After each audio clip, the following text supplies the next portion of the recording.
am my father's son.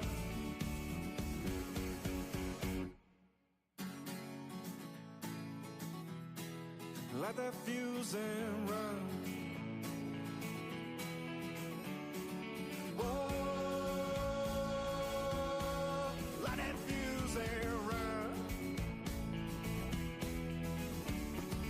Whoa, light that fuse and run. Whoa,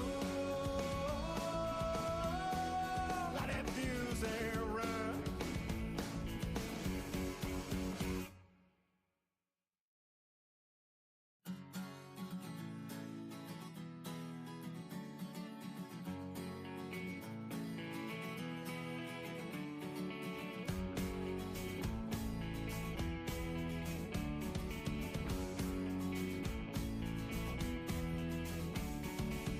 Went off to college, but college done up me.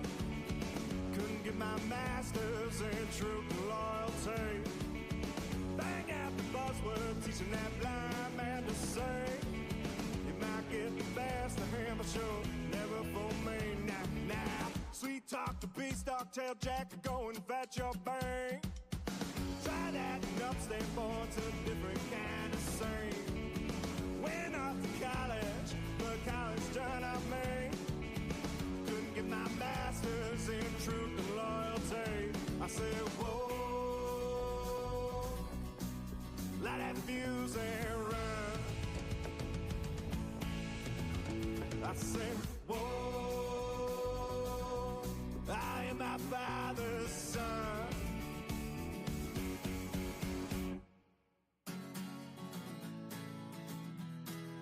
Light that fuse and run. Whoa, light that fuse and run. Went off to college, but college done up me. Couldn't get my master's in truth and loyalty. Bang out the buzzword, teaching that blind man to say. You might get the best of him, but you'll never fool me. Now, sweet talk to beanstalk, tail jack to go and fetch your bang. Try that and upstate boy to a different kind of scene. Went off to college, but college done up me. Couldn't get my master's in truth and loyalty. I said, whoa, light that fuse and run. I say, whoa, I am my father's son.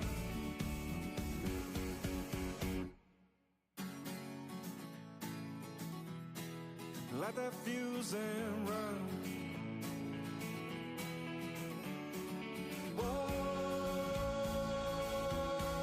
light that fuse and run. Whoa,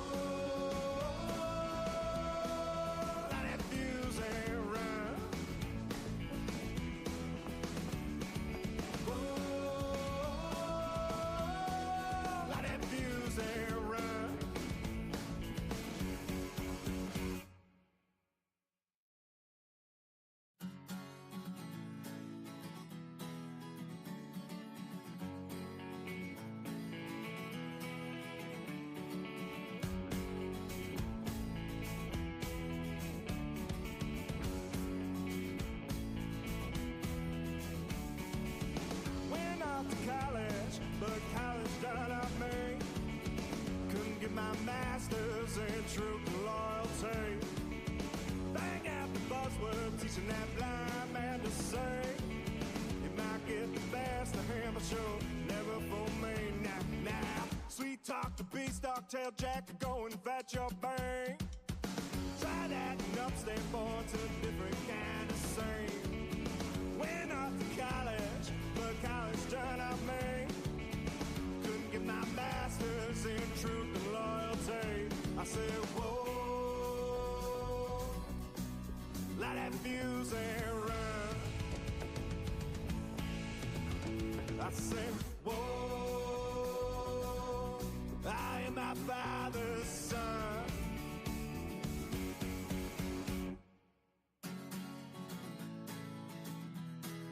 Let the fusing run. What's up, Bills Mafia? Scott coming at you from 24/7 Buff Pandemonium with this finale of the K-Gun Report. I will be your host, Scott. Swank won't be joining us tonight. He's actually at Crafty Ales and Lager Brewing. He does a mic night every last Tuesday of every month. So our season's over with. If you got nothing else to do on Tuesday, go out there and sing your hearts off and play some music. We'll talk about this game. We will. As it played out, we'll talk about the good, the bad, the ugly. Most of the conversation, I think, is going to lead a certain way. But on Tuesdays, we usually have a Victory Tuesday, or we have a therapy session. So I'm not going to waste any more time for you guys. I'm going to get the show started, and we'll start this therapy session. See you then.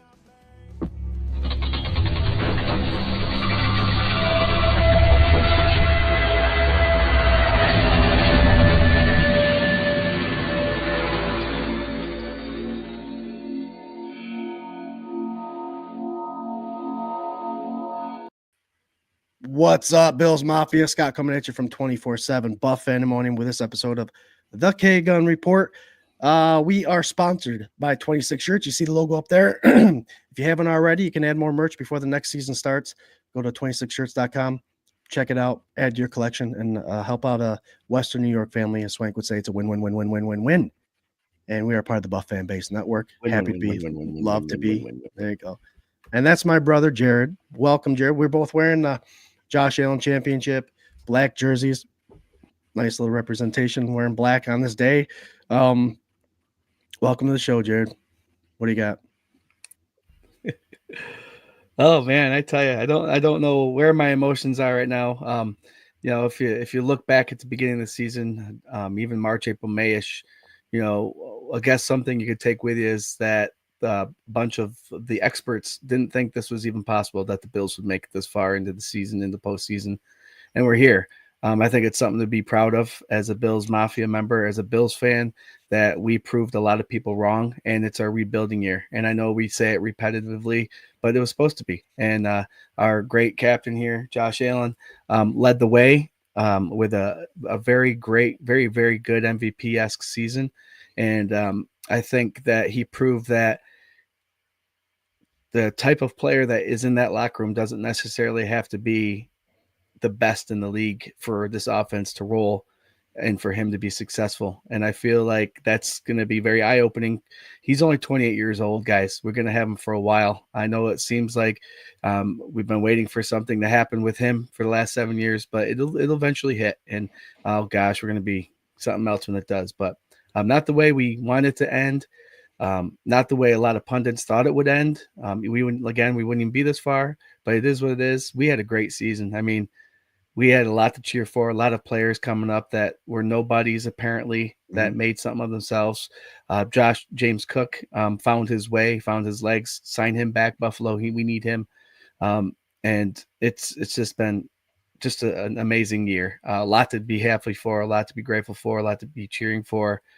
We beat Miami Dolphins, Jets, and the Patriots like we weren't supposed to. And I mean, if you all look back and just remember where we were at the beginning of the year to now, it was a fun ride.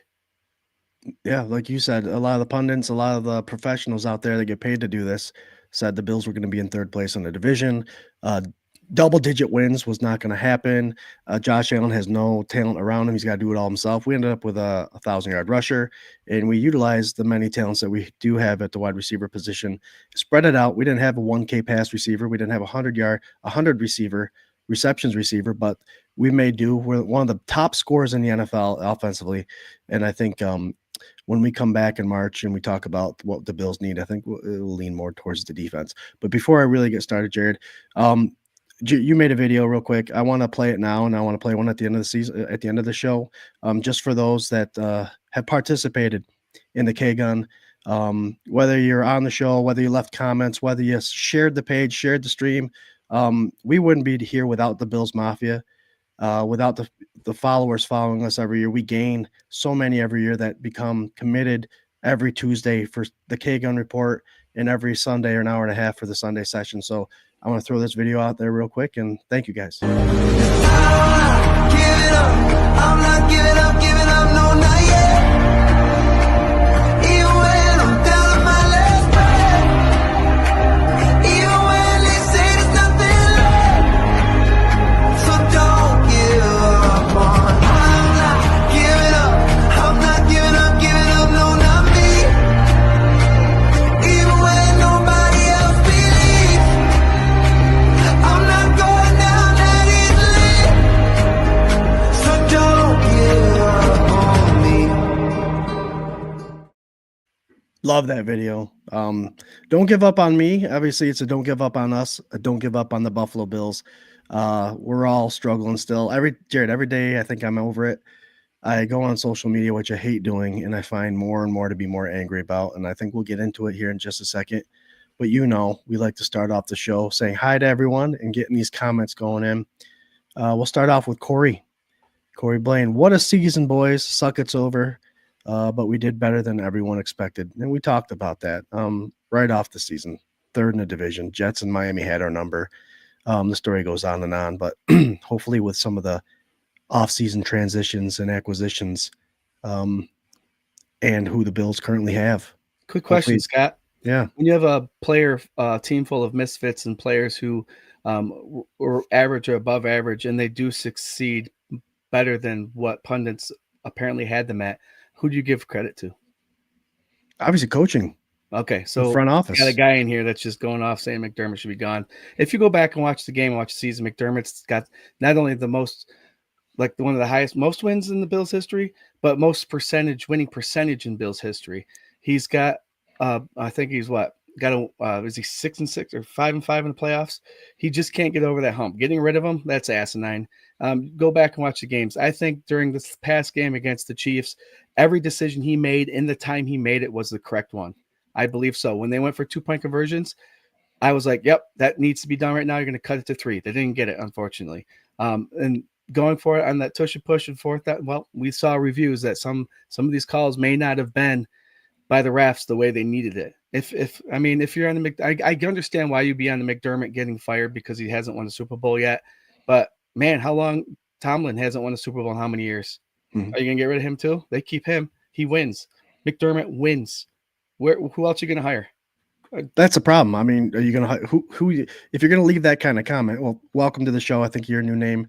I think you're talking about Greg Presty. Welcome from YouTube, Greg Presty. By the way.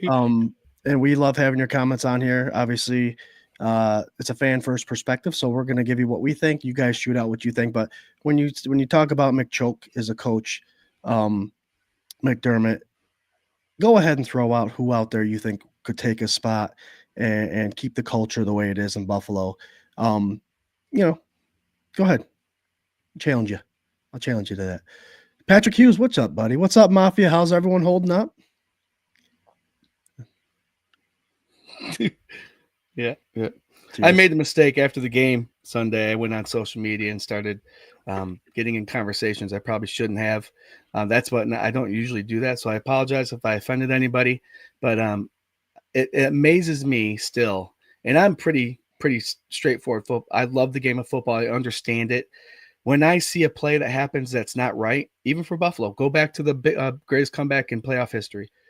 That game would not have happened if the Buffalo Bills didn't get some calls, right? I'll admit it. Don Beebe ran out of bounds and a long pass came in, caught the touchdown, they didn't call it. I admit that. It's okay. It's not okay for the referees and stuff to miss calls, okay? It happens in the game. But it's also okay as a fan of that team to say, yes, they missed a call for my team. It benefited my team. They missed it, but I'm happy they did. But they missed it. You can admit that they were wrong. And going on social media nowadays in the last 3 or 4 years, people start to visualize stuff that isn't there, or they share clips that just isn't happening. People are saying that Worthy had 2 hands on that ball. The ball hit the ground and Worthy's hand was up in Bishop's face mask. That's not 2 hands on the ball. The first down, they keep showing clips of Josh Allen before he got the surge to push him. Right. The biggest issue with that, and I think that the referees have to go back and start establishing some protocols like, hey, if it's close to being touchdown, call a touchdown, right? If it's close to being first down, call it a first down, measure it. They never measured one thing. Chains never came out. And then overturn it the other way. Mhm. If you're going to give the offense the benefit of the doubt with catching, Ty goes to the receiver, give them the benefit of the doubt on everything else too, and then challenge it to reverse if it needs to be. They got to do something. It's just getting crazy. Yeah, what I'm catching a lot is you're right. I'm with you. I've actually seen some posts on social media of Chiefs fans coming out saying, I'm They're glad sick we of made it. another Super Bowl, but I don't like winning this way because, you know, quite honestly, they're probably getting an earful from all the other fans in the NFL. They're tired of hearing about it. But I agree. Social media has gotten to a point where if you understand the game of football and you're frustrated with a call, whether it's non-call or a call that was made, you're allowed to be frustrated about it. And again, if it's benefiting your team, go ahead and say, "Hey, man, that sucks. That definitely was a penalty, but I'll take it. I understand that was a real penalty, but I'll take the call. I'll take the reap the benefits of it." Do that. Instead, you got too many people out there, especially on the Facebook page, talking crap, 2.0, whatever it is. Everyone's just trying to trigger someone. And God forbid you mention and you're upset about something. Their response, right, behind the keyboard, as they always are, because they would never tell anybody this to face, because that's not how the world works anymore. Cry, baby. Cry about it. I tell you what, if I was out at a bar drinking a couple beers and someone is in my face saying to cry about it when I complain about something, they'd probably have a couple knuckles indented in their forehead. But they just don't do that anymore. They want to go on social media and complain that way. We do not promote violence on 24/7 Buff Fandom. Just saying. You know, I'm just saying these typewriter big guys behind the typewriter. It's frustrating. But then they'll throw a lawsuit at your way. They'll start everything and not expect a reaction. With every action, hey society, with every action there is a reaction, and it might not be the one that you want. So always be prepared. Yep, just be prepared. Doug Augie. Loving the comments coming in, guys. Thank you very much. As always, you guys are kicking ass and throwing comments out there. Hey, friends, hell of a ride. And I do want to throw this out there. We will talk about this game. We definitely will. But like I said, it's either Victory Tuesday or therapy session. We want you guys to leave comments, ask questions. What do you think about this? What do you think about this? We'll get to it. We will. Vent. If you waited all week to vent on the K-Gun report, this is your time. Go ahead. We'll pull you up. What's up, all? Josh Cook. Patrick Hughes. SpaghettiOs was a great ride this year, and don't worry, Spaghetti's will be back stronger next year. Oh, hell yeah. Corey Blaine, it took us to the playoffs and 1 game away. Those are the SpaghettiOs he's talking about. OG Alberto. Hey, everyone. Go Bills. That was a tough loss to swallow. I put that up there with losing the first Super Bowl. It was another one of those years. Honestly, a lot of the professionals, the pundits, and all that stuff out there had us winning. They honestly had us winning, and I think the Chiefs only had a 1.5 point favors, which means usually the home team gets 3. So it felt like one of those that year that they lost in 13 seconds that if we just got by the Chiefs, we'd be the Super Bowl champs, but we can't say that, can we? The O's brought so many of us together. We can't stop and must bring them back. Yep. SpaghettiOs is a thing now there, Patrick and Corey. It's not going anywhere. Patrick, you just gave me the goosebumps. That's another reason why I love doing this. We started it. This upcoming season will be season number 6. SpaghettiOs, week 2. Who would have thought? You know, all of a sudden we have this thing going and we're making connections with people that we never knew we would. And Scott, you mentioned at the beginning of the show that, you know, we get more people every year to join in that stick around, that become like family. And that it was a beautiful thing this year. I feel like this year we grew a lot more than we have in past and became connected with more people than we have in the past. And I absolutely love it. And I cannot wait for next season to start up, which is going to be only 6 or 7 weeks for us before we're back at it, the K-Gun.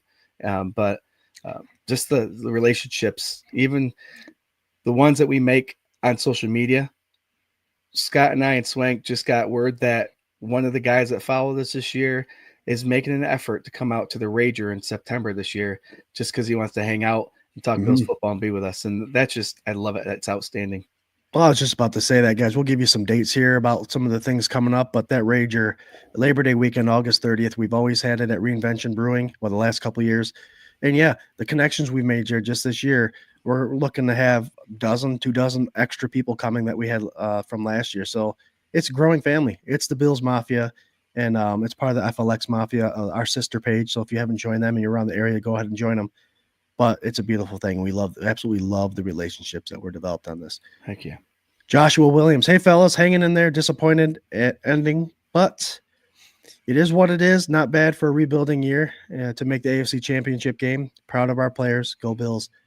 Yeah. Yep. Big year. And I'll reiterate that. We weren't supposed to be here. Ask anybody. And you could tell by the way Josh handled that presser at the end of the game that the end. I know anyone can say this, especially sitting on a chair in a nice warm garage, but you better watch out. You better watch out. Not only I think are the Bills going to help him with the talent around him, maybe strengthen that defense up a little bit, but he's coming with a vengeance, guys. This guy wants it for himself, the Buffalo Bills, and the Bills Mafia.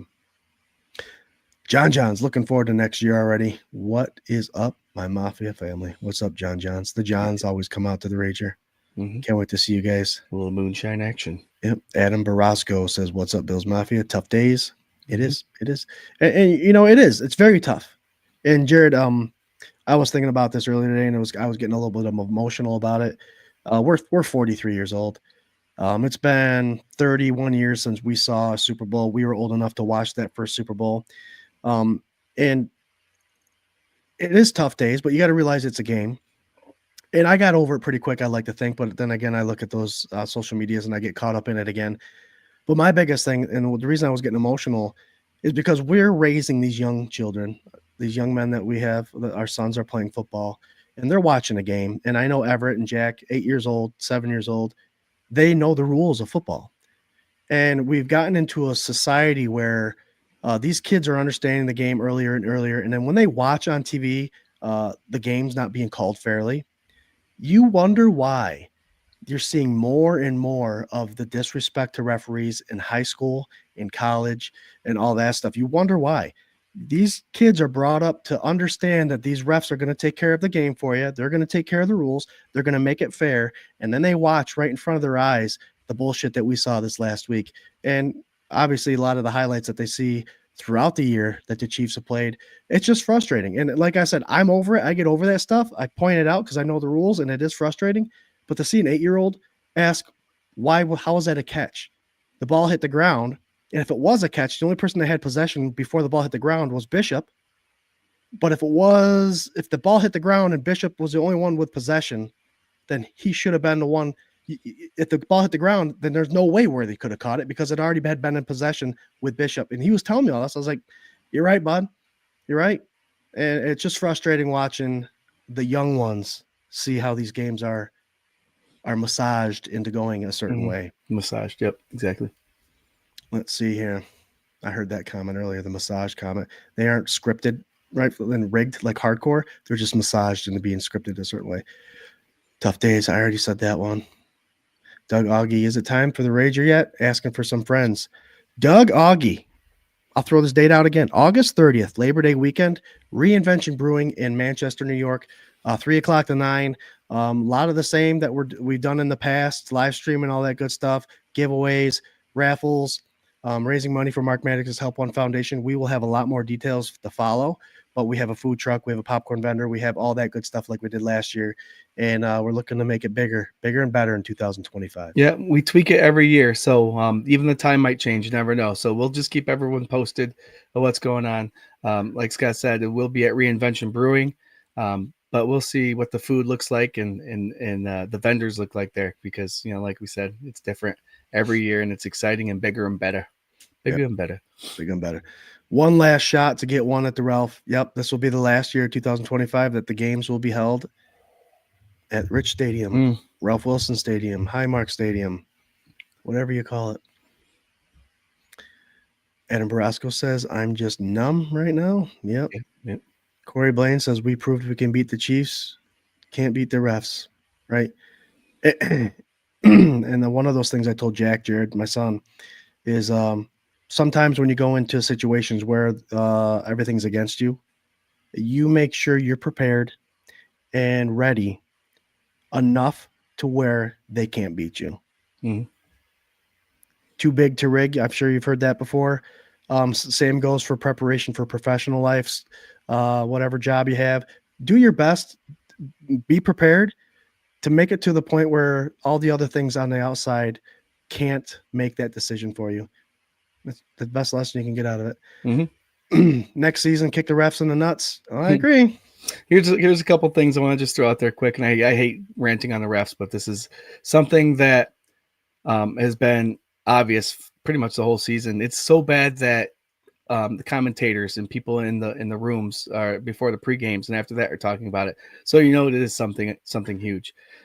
There's a holding penalty in Hamlin on the 3rd and long that they called, and the fact of the matter was the contact was within that 5 yards. I don't know where they lost that rule, but you can make contact with a receiver or a tight end within a 5-yard bump. They called pass interference on that. There was 2 face masks that the Buffalo Bills did on Kansas City Chiefs that weren't called. But if you go back and look at them, they were both face masking each other. So there's 2 face masks on one play that none of them were called. So that was on both ends. There was an offsides. Did you see the Ty Johnson face mask? Yeah. Yep. The consistent offsides by Jones there. It was just crazy. That's why they were able to stop the tush push. And they called Ed Oliver on it though. Yeah. They called the offsides on Ed Oliver. They called a legal formation 3 times against the Buffalo Bills, and that's something that all teams have been pushing for the refs to call against Kansas City. They didn't have one. It's just a lot of things that worked out the way it was. And then you have the conspiracy theory last play flag that the ball was thrown up to Kincaid. He dropped it, but there was a flag on the field that was picked up. So that's the massaging part, right? I think it's not really turning the game around, but it's making sure that if Kincaid caught that ball, that there was a holding penalty in the background. Well, here's the thing too, is you see these stats, the Chiefs fans are throwing out the stat about how many roughing the passer calls Allen has compared to Mahomes. And yes, he does have a significant amount more, just the way it is. The difference, guys, and I'll say it till I'm blue in the face, the difference with the penalties is the timing of the penalties. If you don't understand that part of the game, then you're just as lost when you're trying to, you're the same person probably saying crybaby when you lose unrightfully so. But it's the timing. This bad first down call on 4th down, Jarrod, not only did Kincaid get it on 3rd down, that the guy spotted the ball half year behind the first down. I think it was Dawson Knox, right? Yeah. Okay. But Josh Allen went ahead and did it. And again, it was challenged, not overturned, and there was no chains out there. But the Bills had just scored.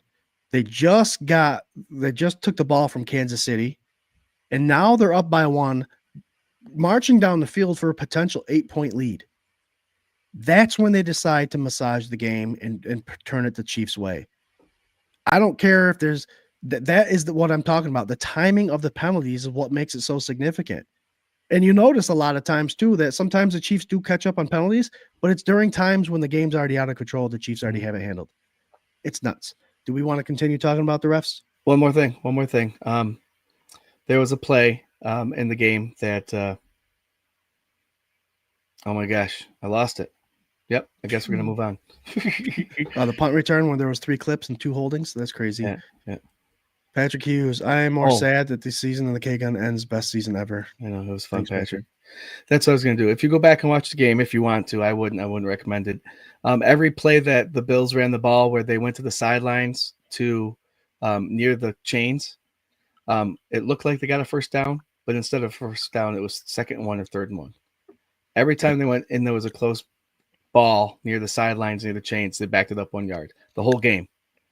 So that was kind of. And you notice the guy that marks the ball is actually running from behind and then coming across the field. Right. So he's not even got an eye on where the ball is. Corey liked that video. Sick video, guys. Love it. If you haven't seen it, we had a video. We'll play it at the end. It was a special thank you video to those that participated in the K-Gun Report and Sunday sessions. Again, we wouldn't be here without you, the fans. We have 667 live viewers right now. We love you guys. We love you guys for sure. Jamie Norson, what's up, Mafia? This is 8:07. I'm 20 minutes behind. Nice guys. Love it. Patrick Hughes can't win the Wheel of Death, but I made the video. Brasco, the Fire McDermott stuff needs to stop. Indeed. Mm-hmm. What up, boys? Mafia, mount up. This is Sparta. What's up, Buffalo Spartan? Yeah, if you guys are in conversation with anybody, that's the first thing they say is fire the head coach. Ask him what he did wrong this past game. Yep. In the situation and timing of the game, ask him what he did wrong this past game.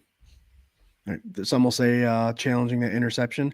It wasn't necessarily challenging the interception. He was challenging the incomplete pass. which would have been a difference of 30 yards, guys. It's Mhm. all about field possession. They scored 7 off that point, off that bad Catch. call. Yes, 7 Yep. points off that rather than 3, potentially. I'm not saying they wouldn't have stopped them, but you got to allow them to have to make the play. You have too many people saying out there, well, they weren't stopping the Chiefs anyways. They would have scored. Would they have?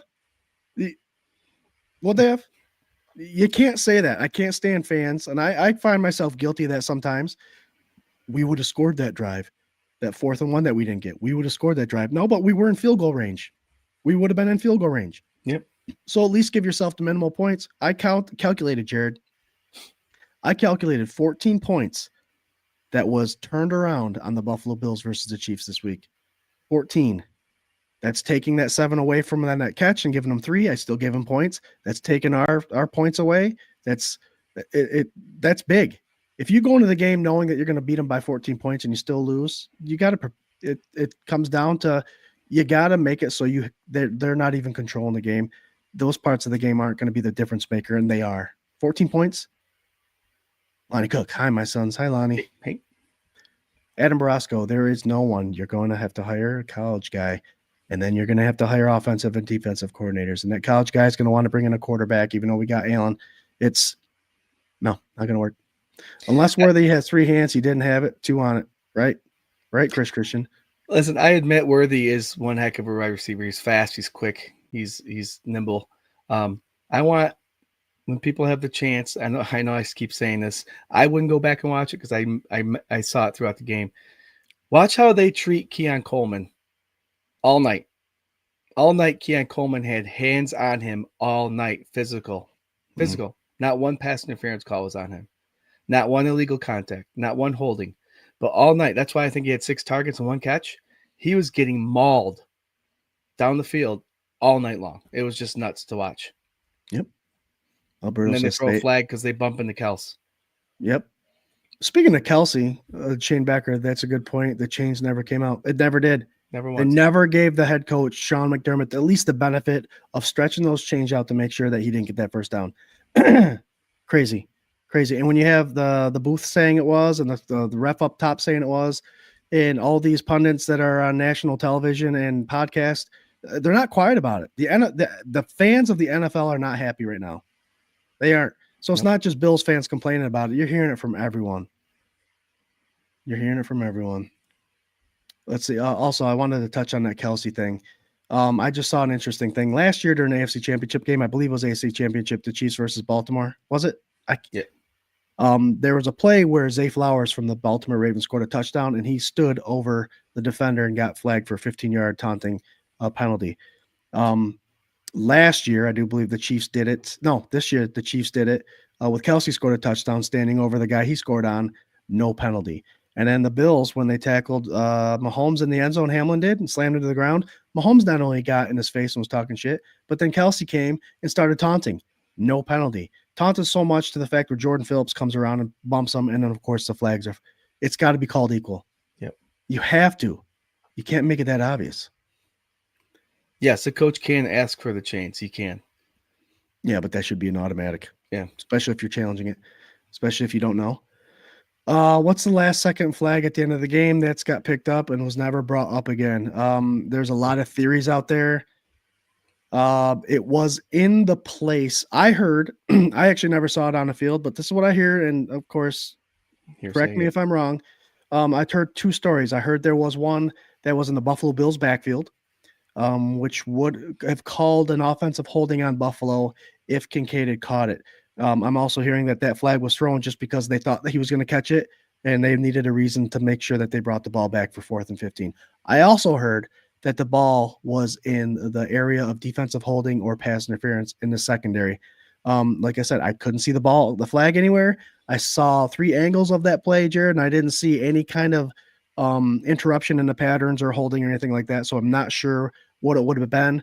But speculation says it was a flag thrown just in case Kincaid caught it, so they turned into 4th and 15 instead of 1st and 10 in field goal range. What are your thoughts? Nope, that's what I've heard too. The conspiracy is that Romo said there was a flag, and Nance, I think, said they told me there was a flag. So where it is, I don't know. I don't understand why, if a flag hits the ground, why it's picked up, and if it is picked up, give us an explanation. You know what I mean? Yep. Looking back at that play, if Allen had one more second, Kincaid was wide open. There were 3 guys that were open, but Yep. I'm a quarterback guy, and if Josh made any mistakes, he definitely did not read that defense correct. Nope. And you hate to blame him for it, but he had 3 guys, and he did what he did, and he still almost came up with the first down. Yep, you know it's guys still. Bruce McKellar, go Bills. We had a great season and should be proud of our Bills. I, for one, am very proud. I know the K-Gun Report, Jarrod and Swank are very proud. It just sucks, right? But again, look where we were supposed to be. This was supposed to be a mini rebuild year. And we made the AFC Championship, and we made a hell of a game out of it. Is Jarrod the Big Lebowski, a.k.a. the dude with the white Russian? You got it. Doing it again. Peanut butter. All right. Oh, geez. You got any more? You're not going to get a straw and the crap out of it. Maybe. Swank would love that. Yeah, kind is cool. What's up, Doc? Hey, Julie Brundage, Hey. co-worker of mine. She's a big Bills fan. She's also the 50-50 ticket lady at the Rager. What's up, Jules? Thanks for 50-50 joining. lady. Jamie Norson. Yep. Loud and clear, my friend. Mary Jane Brown Hughes. What's up, Mary Jane? Had a great season, fun time, and SpaghettiOs was a hoot. Way to go. Your neighbor here, Jared Daniel Green. It was a tough loss, however, being predicted to be the worst team in the division at the top of the season to ending the 4th in the NFL is amazing. It is. It is. And it tells you a lot about the coaching, how they kept this team motivated and concentrated on the main goal at hand. And, you know, that's McDermott. You want to fire McDermott? He took a team that was not supposed to make it all the way to the AFC Championship game. Get out of here. What's up, the lovely Miss Ellen Lartz? I still think the Bills got shafted by non-calls by the refs. So you and everybody else there, Ellen. Eli, the man in the streets here, a kid on the streets. Thank you for letting me be on the show, and everyone who brought my shirt and supported Verona. The real 24/7 Buff Pandemonium is the friendships we made along the way, and as always, apes. Peace. He wrote apes. He meant peace. Peace. Eli. Love What a you, great Eli. year, Eli. Thank you for coming in, buddy. Yep, Eli that's and one of Lori. the- Yeah, Yep. one of the best things that happened this year, Mhm. and we can't wait to see you at the Rager again. And you will be our man on the streets. We're committed, brother. So you'll be a year older. Kids that age they grow so fast. So I can't wait to see Eli next time. Patrick Hughes, I'm going to the Rager, coming from Orlando. Don't worry, I will have my SpaghettiOs chug there. There you go. We might actually set up like a SpaghettiOs chug donation part, Jared. There you go. I like that. See, John bigger and better every year. Shane Becker undefeated at home. We were. Yep. Now, if only we could bring that AFC Championship to Buffalo. Christian, who do you think we will keep, and who do you guys think we will lose this offseason? We'll find out in season 6, episode 1 of the 20. I can tell you right now, Chris, and everybody else watching, we're taking a 6-week hiatus. We're going to get our faculties together here, get together as a group and talk about what 2025-26 is going to look like. But I can tell you, we're going to probably have our first show March 18th, the third Tuesday of March. We'll talk about free agency frenzy. And of course, you guys all know we have our April draft party this year. It's April 24th, Thursday. We'll talk about we'll talk about all the weeks leading up to that draft, who we think the Bills should get. But if I'm going to say real quick who we should get and who we're going to lose, I honestly like the guys that I considered the difference makers, the unsung heroes, the Mac Collinses of the world. And those guys, obviously Jordan Phillips has said that if he wants, he's still going to play in the NFL, but it's only going to be for the Bills. So it would be interesting.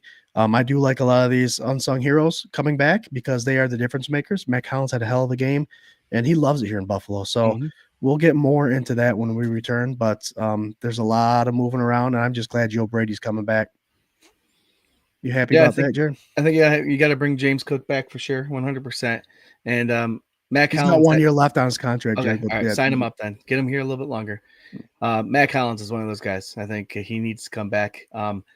He's a grinder. He's a blocker, and he can catch the ball, as we saw this past weekend. So There was a 5% chance for that catch. He made it. Right. Amazing catch. My daughter fell asleep watching the game with me, and she was so upset the next morning when she heard they lost. My daughter did fall asleep too. Late night. It's the Matrix. The NFL refs are crooked. My mom was so mad. Mhm. They are. Corey says, can't wait. This will be my first Rager. Nice, Corey. We'll see you. Yeah, we'll see you there. Yeah, there are a lot of things that were frustrating when the guy in the booth who's supposed to explain the calls in the field disagrees with the calls in the field. Might be a problem. Yep. Mhm. And that guy in the booth, just not a guy in the booth. He's a well-known, very well educated man in the booth that knows what the hell he's talking about. Yeah, you're all going to meet each other. This was the best team ever. I've been a fan since the 60s and watched the rock pile. Oh, boy. Nice. Oh, boy. Can't wait for the Rager, says Lori. We can't wait either. LR says John and Lisa, Pascal and Jones. We will be doing a road trip with you guys at Rager Tailgate Party at Reinvention Brewing. Nice. Oh, yeah, Corey. I'm just trying to hit all these comments, my man. Don't want to leave anybody out. And who knows what crazy things we start from the draft show. We started the R's week 2. Was the O's, and FLX Mafia is growing and growing stronger. Hell yeah. Eli and Ella can finally meet. There you go. Oh, yeah, bring your kids. This Rager is family friendly. Wasn't Ailing pointing to the interference? Yeah, that was funny play, Jared. We had a bunch of people that said they never seen a quarterback do this before. And Romo actually knocked Allen for throwing the ball deep into double coverage to Keon Coleman. I was talking out loud. I said, shut the hell up, Romo. You don't know what the hell you're talking about. How many playoff games have you won? But where I'm going with this is, yes, Jamie, he did drop back. He pointed at the holding across the middle of the field, and that's why he took the gamble and threw the ball deep to Keon Coleman, because you got nothing else to lose. You're going to get a first down. It was a good play by Allen, but that was hilarious. He did point out the holding call coming across the middle. Chris Jones in neutral zone every time. Jared, you want to talk about that at all? Nope. It's obvious. It's on the film. Yeah. He went to the sidelines crying every time. I don't know what that was all about, but probably crying because he's shocked that the refs are letting him get away with it. He may have some eye duct issue, Jared, because he's always got tears down his face. For real. He does. But yeah, neutral zone infraction every time. And we know that Ed Oliver got in trouble for it. And it looked like Ed Oliver got a perfect jump on the snap. Yep. And he's not lining up off sides. Just Chris Jones is, and he caused some issues for that tush push. Corey Blaine, can the Rager be big enough to handle the Spaghetti-O boys with the same place for the first time? Yep, they can. We gotten rowdy there before. It was blatant on the kin. Yep. Let's see here. Patrick, my flights are already booked. Nice. Buffalo Spartan says, I wouldn't be so salty about this loss. It was a fair loss. It was a fair loss, yeah. Oh, if it was, yep. Sorry. My illiterate self's taking over. Lori agrees. You coming to the Rager this year? I know Buffalo Spartan has a camp that he has to take care of, and a lot of times he's coming during the same spot. So, Buffalo, we'd love to have you. They honestly need to let these guys play unless it's real flagrant. Just call nothing. That's the tough part. And if you do, you have to call it for all 4 quarters, right? Right. How you feeling today? I know you've been sick the last few weeks. That's Buffalo Spartan. He's coming. He's planning on it. Nice. Guys, I'm trying to catch up here. I'm going to move up a little bit further. We're not going to make the full hour today just because, it's a therapy session. We don't have a game to talk about or a game to prepare for. But we wanted to get on here and talk to you guys and hash it out for sure. If it takes I'm off tomorrow too. I'm looking to get a movie night in with the kiddos. Oh, there you go. Because the NFL doesn't want the chains anymore. They need to get out of the old ways of doing stuff.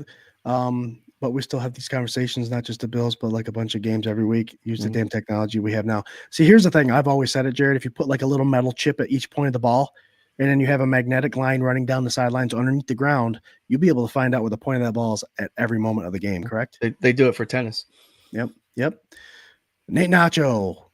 Sounding good, Reed boys. Tough past 48 hours. I do appreciate National Media Day players finally starting to express frustration over Chiefs ref lovecast. Yep, and it's not quiet anymore. I think we have a lot more people out there talking about it. That was killer. Great season.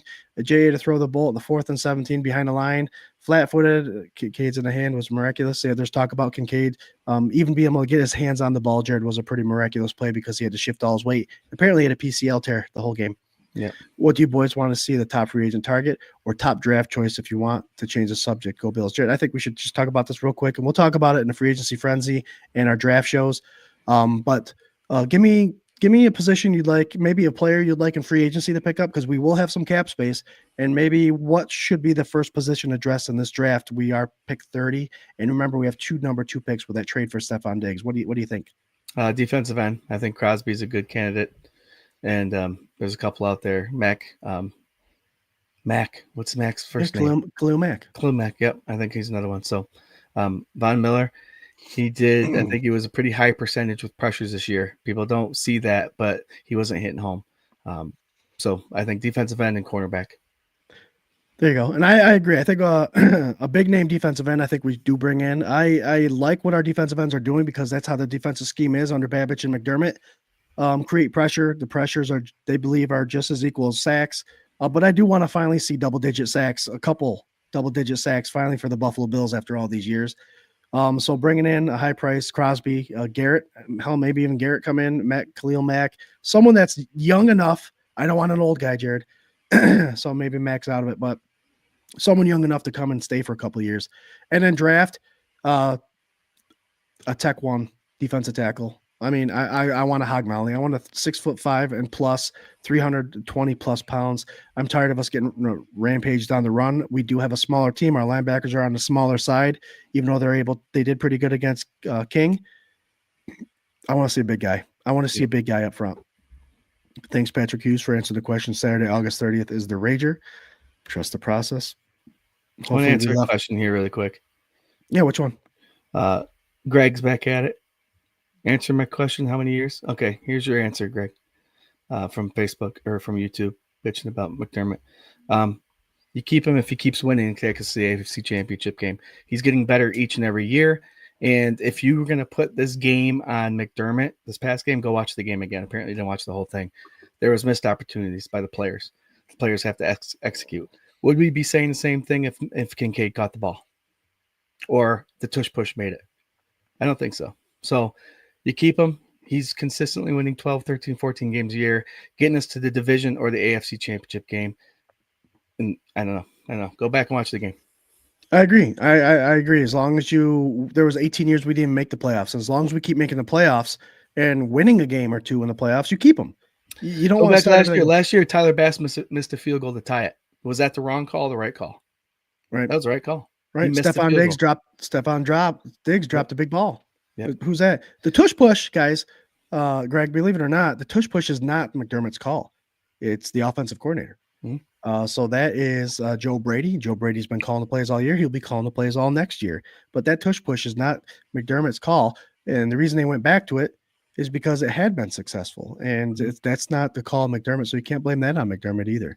The year that they lost the 13 seconds game, McDermott was actually the best coach in the league that in it's situational football, he was the highest percentage and made the right calls every time. Besides their 13-second game, that season he was the best coach with that number. So it is what it is. I mean, well, he's got a basketball reference. You either realize you have Jordan early enough in his career to get Phil Jackson, or you never realize you have Jordan because Doug Collins is a real nice guy who keeps getting you to the playoffs. Jordan had Pippen, and he had Kukoc. Horace Grant. Grant. He had all these other players around him. Josh Allen has James Cook right now. So make a better reference. Going to basketball, you can't even compare basketball. I can't stand the sport. From a good source, Kincaid, X-rays done, but that's all I heard. Okay. Berto, thanks for having a show so we can all vent. Another great season in Bills and another fun season. K-Gun Report. Thanks, Alberto. We love you. Greg, I don't mean to get hot on you. Just that's the first thing you came into saying is fire McDermott with no backup. So that's just lazy talk. Yeah. Again, no reference of what coach he would bring in that would understand this offense. Obviously, the offensive coordinator runs the offense, but he's got to be in cahoots with everybody. Is it an offensive-minded head coach? Because apparently that's what's been successful in the NFL. Who would it be? Again, who would it be out of the guys that are available, or even the college guys? Would you have fired Marv Levy after he lost the third one? Yeah, right. Tell Greg Presley to apply a head coach so we could do a better job, McDermott, than apply. All right. We love you, though. Thanks for joining. Greg, again, thank you for joining us. I don't mean to bust your balls, but I might be a little still bitter, and I love McDermott, so I'm going to defend him from top to bottom. So yep. The Christian says don't feed the trolls. Yeah. Yeah. Yeah, Miles is off the Jarrett, yeah. table. I would take Crosby unless Mac wants to come here on vet minimum. That would be how I would take him. And Adam Brasco agrees with you. He had Pippen, Rodman, Kerr, all those guys. Very good. Jared, a couple things I want to tell everyone. Just reminders. We got dates coming up. This is the finale of the K-Gun Report. Thank you all for joining us. Kind of a therapy session rather than let's talk about the game. We vented about the refs. I think that'll be something that's happening, and we'll see going into the Super Bowl. The more we're loud about it, I honestly don't think anything's going to happen. There's too much money coming in the NFL to take away from the Swifties and all that, and all those stories make sense the more you watch the game. It's just nuts.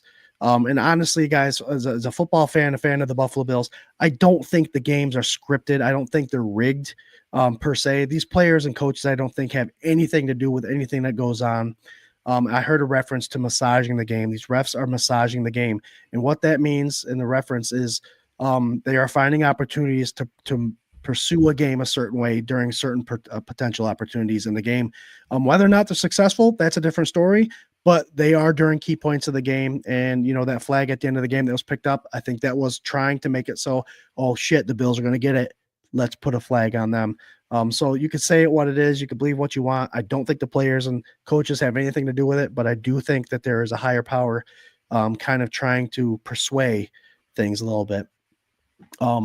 Couple dates, Jared, I want to throw out there. We will be returning. K-Gun Report is returning for season 6. Holy shiesta. Can't wait to see you all there. It's going to be March 18th, Tuesday, 7 weeks away. We'll pick it right up where we left off, guys. We're excited about our Buffalo Bills. You'll see the video I'm going to show later. Don't give up. Don't give up. We believe. You're not a fan unless you come back every year saying this is the year, right? April 24th is the draft show. So we have a 4 or 5 hour draft show. We will be picking number 30. So our draft pick will be late, but we'll talk to you the whole time. And we may even have a giveaway. And the Rager is August 30th, Labor Day weekend, August 30th. The times, information, all that stuff will come to you later. We're going to get together as a group and talk about what we're going to do, make it bigger and better this year than it was in the past. And we can't wait to meet all the new faces we met this year and bring in some new faces because we're starting in March and we can't wait to see you guys. Jared, do you have anything to tell the fam before we head out? Just what a crazy year. I enjoyed it from March to now. I'm going to take a little break. Man, this is just great. I mean, we didn't want the season to end this way, but it did, and we're all here to talk about it. And I thank everybody who showed up week in and week out to talk Bills football with us, and even to have your own conversations in the comments there. I love it. The relationships that have built within this group has been awesome. Just a quick reminder, if you guys want to go to 24/7 Buff Fandemonium, the page, go in there and write a review for us. Or if you have any suggestions coming up for this next season, what you'd like to see, DM us. This page and this show and Sunday sessions is ours, but it's yours as well. It doesn't run without you. So if you have any ideas, DM us. And if you have the opportunity, go write us a review. I appreciate this. This has been so fun. I love the Bills Mafia. I wouldn't rather cheer for any other team than the Buffalo Bills, except for Sunday. I'll be rooting for the Eagles. There you go. Hold on. Lonnie says, love you guys. Great show. Thank you, Lonnie. Adam says, never give up. You're right. Can't wait. Adam Barasco, can't wait to meet you guys finally. We can't either. Well, maybe because last draft we didn't have the first round. It was a long day. That was a long night. Lonnie says, go Bills. Go Bills. And, guys, Alberto, I'll end it with this. Thanks again, guys, and keep up the great work. See you in March. We will. We'll see you in March. Love to talking to you guys today about our loss, the AFC Championship game. McDermott's not going anywhere. Things are looking bigger, brighter. We got cap space. We got draft picks. We've got room to make some moves. And if the Bills can make themselves better than they did this year, watch out, NFL. Again, you got to prepare. You got to prepare to play those extra things that are part of the game. And I am going to say the refs. I am going to say the home field advantage, all that stuff. You got to prepare for that. Don't leave it up to that. Give yourself enough points and enough yards and all that stuff, mostly points, to make it so that the other parts don't even count. Too big to rig, as we'll say it. Maybe that'll be the mantra for this year. But again, love you guys. And we're going to leave off with this video, and we will see you March 18th on the K-Gun Report. Peace. Go Bills. Go Bills. Give it up. I'm not giving up, no, not yet. Even when I'm down on my last breath. Even when they say there's nothing left. So don't give up on. I'm not giving up. I'm not giving up, no, not me. Even when nobody else believes. I'm not going down that easily. So don't give up on me. Light that fuse and run. I say, whoa, I am my father's son.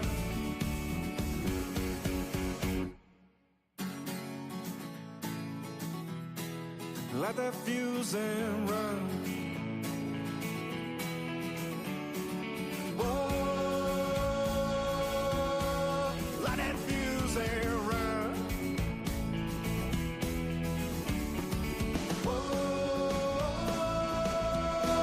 Light that fuse and run.